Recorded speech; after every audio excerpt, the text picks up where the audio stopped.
Hello everyone. I'm so thankful, and I feel blessed to live in Vegas. With its continual excitement and buzz in the air, and always something to do. Not to mention, we have some of the best food in the country. Las Vegas is a melting pot of people from all over the world, and lucky for us, Asia is well represented. That's why we have such a fantastic Chinatown and such great Chinese food. As many of you know, I worked in a Chinese restaurant in my youth, and fell in love with the food and the culture. Well, we're excited and proud to introduce you to a place with a chef imbued with rare and wonderful talents, his culinary skills on display daily. We're taking you a little farther out from the Strip today, but I promise you it'll be worth it.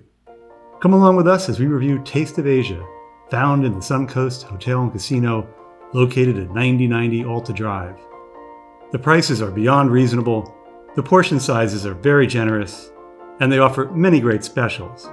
But above all else, and most importantly, the food is fantastic. Make sure to stay tuned to the end of the review, as they have an amazing offer you're not going to want to miss. Okay, let's get started.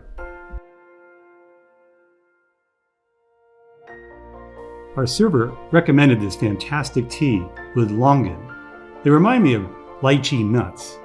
The first time I went to a Chinese restaurant, they offered lychee as a dessert, served by itself, just sitting there in a bowl, with ice. Lonely little lychee nut staring back at me.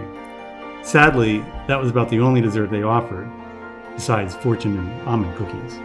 I was profoundly disappointed, but have gotten over it now. Well, this is more than a tea. It's an experience. Though it contains no caffeine, you'll feel a huge rush of energy from the goji berries. They're considered one of the super fruits because they're thought to provide so many health benefits. They give you honey along with the tea, but it's already sweet from the combination of goji berries and longan. Well, all that aside, this is simply a great tasting tea.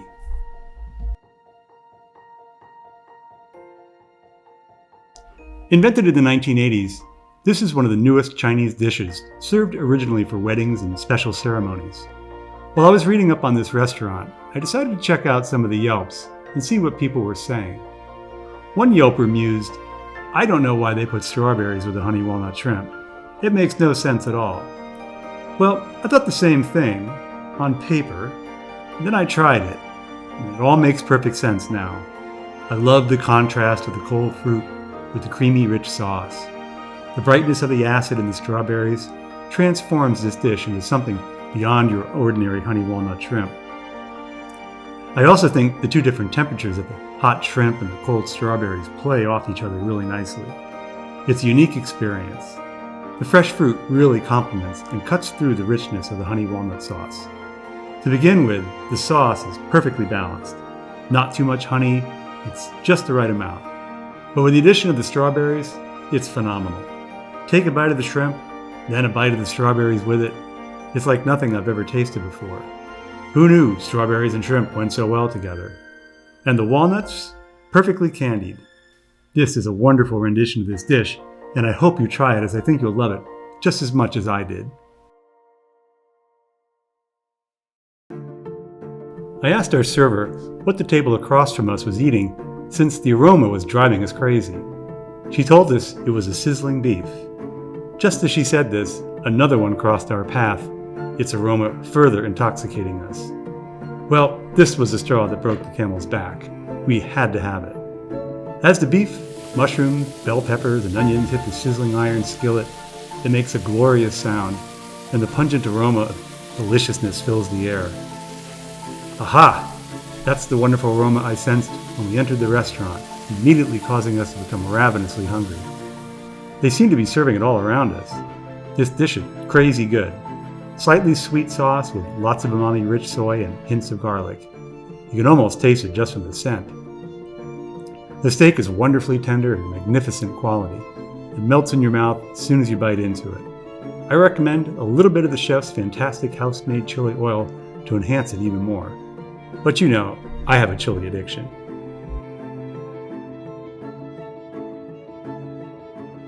When made properly, this is a fantastic dish. And here, it's absolutely wonderful. The noodles are uber crispy, yet light, not a speck of grease. Just beautiful haystacks that hold this delicious garlicky rich sauce and perfectly prepared fresh seafood. The shrimp here, just fantastic. I've noticed an ongoing theme. It seems that we here in Vegas have some of the best shrimp anywhere in the world. I've spent most of my life not far from the shoreline of California. Who knew I'd have to travel to an inland desert to get the best shrimp? This is simply a perfect dish. 10 out of 10. Despite many different types of seafood requiring different cooking times, each one has arrived at the table cooked just right. The scallops are firm but not rubbery, the white fish is firm and spectacular, and the shrimp is bursting with flavor and perfectly al dente. Again, if you like spice, try a little of the amazing chili oil. It takes this dish from a 10 to an 11. There's no filler in this dish as you'll find in many Chinese restaurants. It's all fresh fish and just a little bok choy and carrots with sauce and noodles. I always say that my favorite thing about Hong Kong noodles is that it's really two dishes in one. The noodles start off crispy, and then the sauce turns them into this sumptuous, savory, soft noodle dish. I hope you try this when you come here. You're going to love it. I grew up with the Italian version of this, and it was one of my favorite summertime dishes. The name of that dish is fritto misto, and what I loved about it was its simplicity. Well, this salt and pepper dish is a work of art. With all the fried peppers and garlic, it almost looks too pretty to eat. I don't know why, but I sometimes find the simplest dishes to be the best. And while simple sounds simple, with these simple dishes, there's also no place to hide.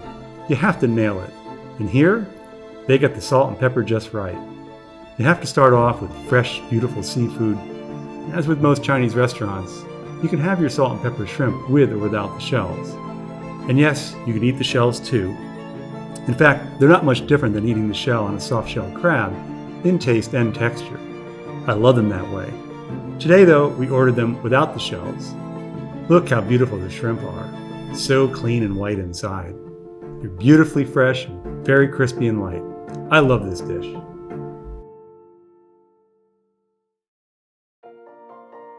Orange chicken, probably every kid's favorite entree at a Chinese restaurant.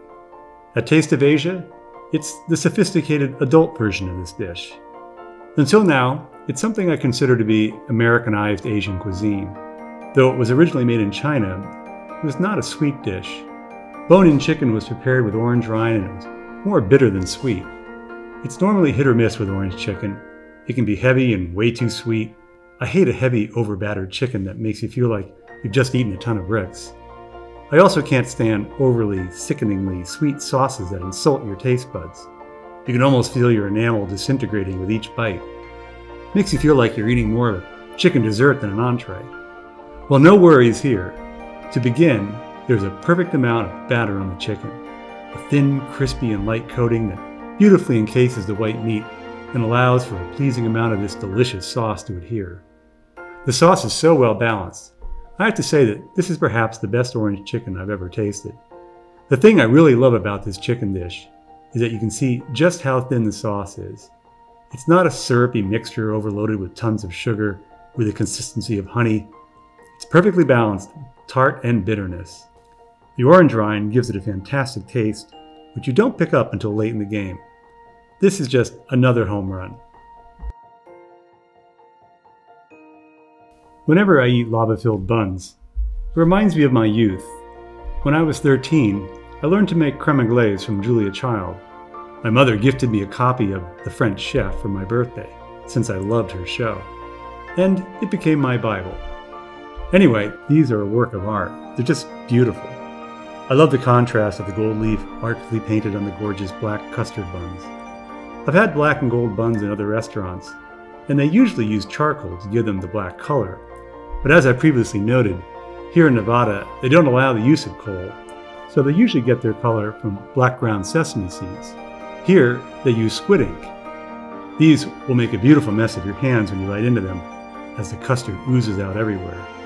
Let them cool a little before you even think of biting into them, however. It's best to tear them open, because the lava within is about as hot as real lava. One thing to note about Taste of Asia, they make everything from scratch, including the dough for all the dim sum.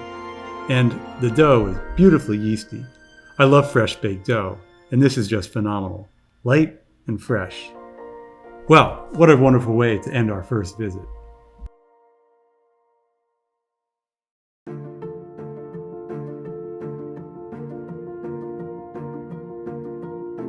Well, we're back for our second visit, and things are off to a great start with this Peking duck. You can have a whole Peking duck for $80 or half for $40. And for $20 more, you can have the remainder of the duck in a soup, fried rice, or lettuce wrap. I hate to sound like a broken record, but this is yet another excellent dish. Perhaps the best Peking duck I've had here in Vegas. The duck is very moist with no gamey flavor, just fresh, deep, rich, ducky goodness. Grab a spring wrap and fill it with this perfect duck. Then add some hoisin sauce, green onions, and julienne cucumber. Wrap it up like a Chinese taco and enjoy. Simply sensational. I can taste just a hint of five spice. But sometimes Peking duck has so much five spice that it's downright overpowering and ruins the dish. But here, it's the perfect amount. The skin is so crispy and just the right ratio of fat to flesh. The hoisin sauce is made from scratch. I've made hoisin sauce myself. It can be a complicated thing to get right. One can easily run astray. It's a balancing act, just like mole. In fact, they contain a few common ingredients such as peanuts, garlic, clove, and cinnamon. The key to the perfect hoisin sauce is to have all the ingredients represented, but none of the ingredients standing out too much. Overdo it with the cinnamon, peanuts, or sesame oil, and it's a swing and a miss. I love the spring wraps. They're so delicate. You can also have steamed bao if you prefer. This duck is not to be missed. It's a force to be reckoned with, and at $40, the half duck is a perfect size meal for two, which makes it eminently affordable.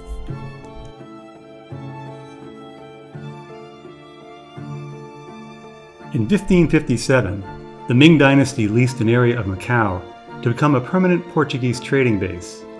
Portuguese involvement in Macau would increase but not officially end until 1999. This relationship led to much culinary cross-pollination between the two cultures. Unique ingredients such as coconut milk and aromatic spices such as turmeric were incorporated to create unusual dishes that are solely indicative of Macau cuisine. Shrimp, scallops, calamari, and fresh white fish, baked in a delightfully creamy and mildly tantalizing curry sauce. Macau seafood is normally served with a lobster tail on top, but as you all probably have heard before, in order to share it, we had to forego the lobster since one of us is terribly allergic to lobster. I'll give you a hint, I'm not the one with the allergy problem. What a phenomenal dish! This very well may be the best rice dish I've ever tasted. It's indescribably delicious. I almost didn't order it because I had watched another YouTuber's video, and to be honest, I couldn't tell anything from this person's reaction other than they didn't like curry. Well, I love curry. And the curry element of this Macau rice is very light and creamy, yet very subtle. In fact, if I were to not tell you it contained curry, you'd probably not mention it as one of the ingredients. The sauce is a rich, decadent cream and it's topped with ooey gooey melted cheese. The other strange element of this dish is that the rice has a crispness that's not at all compromised by the sauce baking on top of it. It also comes in a huge family-sized portion for the whole table. This is yet another must-try dish.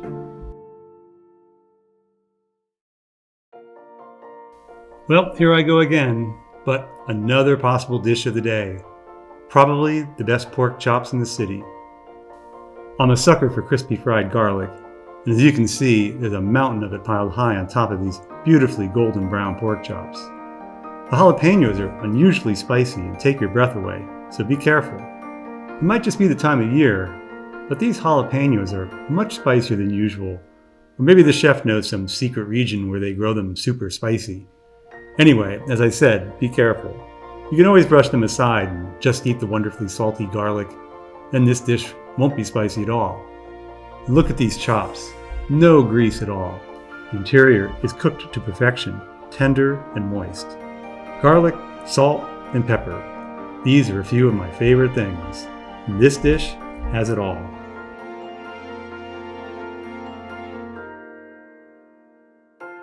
Here, we have an upscale version of what many Chinese restaurants refer to as Buddha's Delight.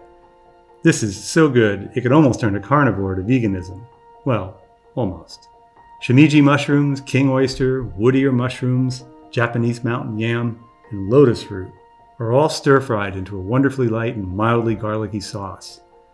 We added chicken, so there goes the vegan connection right out the window. The chicken is thinly sliced and perfectly velveted. This is such a departure from the quintessential stir-fry dish seen in your typical Chinese restaurant. It's a 5-star version, and it's absolutely delicious. Crushed black pepper and velveted beef in a sumptuous, umami-rich soy-based sauce, stir-fried with udon noodles. Yes, I know, udon noodles are Japanese, but the name of the restaurant is Taste of Asia, so it all makes sense. As with the Portuguese rice dish we previously described, this dish is a fusion. Many times, these fusion dishes quickly devolve into confusion. However, not here. We're loving this dish. It's warm and satisfying with lots of crushed black pepper and garlic. The udon noodles are firm and resemble Italian pasta, so this is right up my alley. With the addition of a little of their homemade chili oil, wow, a flavor bomb. Today, dish of the day is going to be impossible to choose. This is your classic char siu pork with a Taste of Asia twist. It's fresh barbecue pork with a wonderfully smoky flavor and 5-spice, but not as sweet as many honey pork renditions I've encountered in Vegas. Oddly, but also delightfully, there's a slight taste resemblance to pastrami that pops up very late in the game. It's a wonderful dish, and I'm thinking I'd love to come back here for some of their handmade dim sum so we can have quite a bit more of this pork than some of the other dishes. This pickled daikon radish is a great accompaniment with the pork to cut the richness. They go very well together. I thoroughly enjoyed this dish. It never ceases to amaze me how many great Chinese restaurants we have in Vegas. Well, we found another one. A great little hidden gem, and I'm so happy we could share it with you today. They offer private accommodations for parties as well as some of the best deals in town. A $9.99 lunch special daily, and an unreal happy hour from 3 to 6, with beer, wine, and dim sum for an unheard of price of just $5 per item. You can also use your Suncoast Casino card points towards your meals. Taste of Asia is a treasure trove of delicious recipes prepared by a talented Chinese chef in an authentic manner. Given the portion sizes, the prices, and the top-notch quality, you'd be hard-pressed to find a better deal in Vegas. Now, for Dish of the Day honors. Well, there were several contenders. The crispy noodles, they were superb. The pork chops, best I've had in Vegas. The Macau rice, a delicious collaboration of Portugal and China. The Peking Duck, off the charts good. The orange chicken, possibly the best orange chicken I've ever had. And the signature Veggie delight was shockingly unique and tasty. Honestly, I don't know which one to choose. I would be equally happy with any of them, and I'd proudly recommend any one of them to friends and family. I guess this is the type of problem you like to have. It certainly speaks volumes to the talents of the chef behind the food here. Well, if I had but one last meal in this life, and someone rolled me into Taste of Asia, I guess I'd order the Peking Duck with a side dish of the Macau rice. Okay, I know that's cheating, but hey, it's my last meal. Cut me some slack.